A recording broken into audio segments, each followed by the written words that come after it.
That's your story. And, you know, I did want to ask the question, Arthur. What made you choose that title, the Counterfeit Cossack? That'd be me. I explain you this right away. As a Jew, Cossacks is a very strict Russian, it's like the Gestapo in Germany, the strictest army on horses.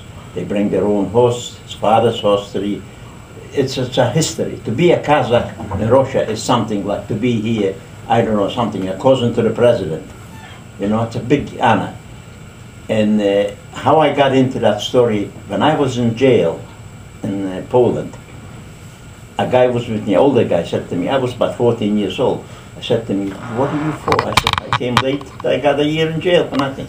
He said, I tell you what, you look like a Jewish boy. I said, yes. What's your name? I told him, Arthur Feder, Avon Feder. He said to me, your name is not Avon Feder, your name is Arkady Ivanovich Feder. He changed my name completely to a Russian name. For your protection. If you don't look like Jewish, he said to me, if you survive in jail in Kiev, only as not a Jew. If you're a Jew, you're finished. As I took his advice, and my name was Fedor Arkady Ivanovich.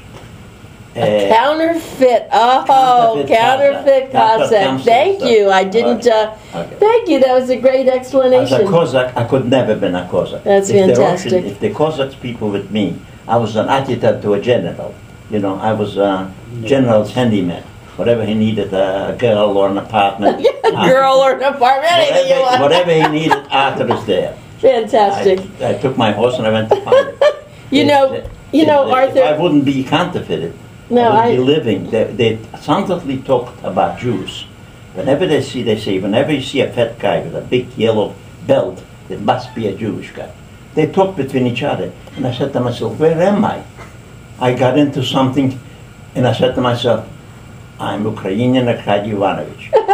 And that's the story. Okay, so now I was curious. You did get to Israel, as I read in your book. Yes. And that's a place I figured you would have stayed. But it was too hard to make a living. I worked very hard. I worked on buildings on the ocean, shoveling snow on the trucks. And one day a cousin of mine came from America. Her name is Rose Reich. She was a very nice person, my wife's cousin. And she said to me, what is a smart guy like you know how to sell candy in Israel, doing here? Come to America. I said, what's America? She opened up my eyes. To me, you have to tell me only twice. I'm a listener. A good thing for me, I'm a very good listener. I said to myself, I started working, took my pocket, and I said to my wife, you sit here. Leuven was still a baby, he was about 6 years old. I said to myself, I'm going to Germany. Take a boat, and I went to Germany. A plane, I think it's a plane ride. Went to Germany. Went to Germany, registered myself as a concentration guy. That was the time when the concentrations were opened up. And they took my name, and I got up under my name to America.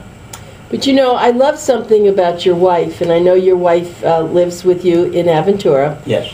That she loved you so much. I was very touched by that. Wherever you want to go, so we'll go. You tell me, and we'll go. Now that's a nice wife.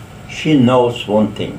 Whenever she goes with me, she cannot go wrong. I never made a mistake yet, that she cannot be wrong. You know, I'm so thrilled that you brought your sons here today, because a lot of times I hear about the children, but I don't really get to meet them. You know, Irv, you must be, you're one of the lucky ones, you and Larry, to have your father living, to be able to enjoy him, for him to enjoy your children, and for you to realize the kind of a man that he really is, and have him really there. It isn't stories. It's him right here. It was a story until the book came out. And I mean, you hear stories, but when you get all the details and the things that he wouldn't, most people coming out of a war, from what I've heard, don't usually like to speak about it. And my father was no exception.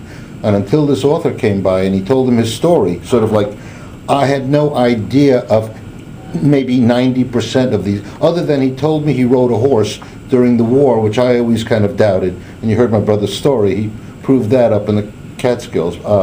And once I saw that and read the story, I go, oh my God, This is incredible. You know, both of you, Larry and Irv, and of course you can listen too. You listen, but I'm saying this to them because of something they just said. I've had some very famous physicians here in the studio, and their parents actually, one was a famous surgeon, and his son is a surgeon, and they came to the studio, and the father had been in the Holocaust as a young boy. He never told his kids about it at all. And the thing that brought it up was they were doing the march they do for the kids. Mm-hmm. They have the March of the Living. Yeah, the March of the Living. And the kids, their grandchildren, were doing that. And so they were here on the show, and the father started talking about it. And here's his son, who's a famous plastic surgeon here, crying. So my question to you now is, was it so painful that you just put it out of your brain, you didn't want to talk about it? Why did you not share all this before you even wrote the book? What is it? I shared with them certain things, but it was not, it goes into one ear and goes into another one, because, it's stories.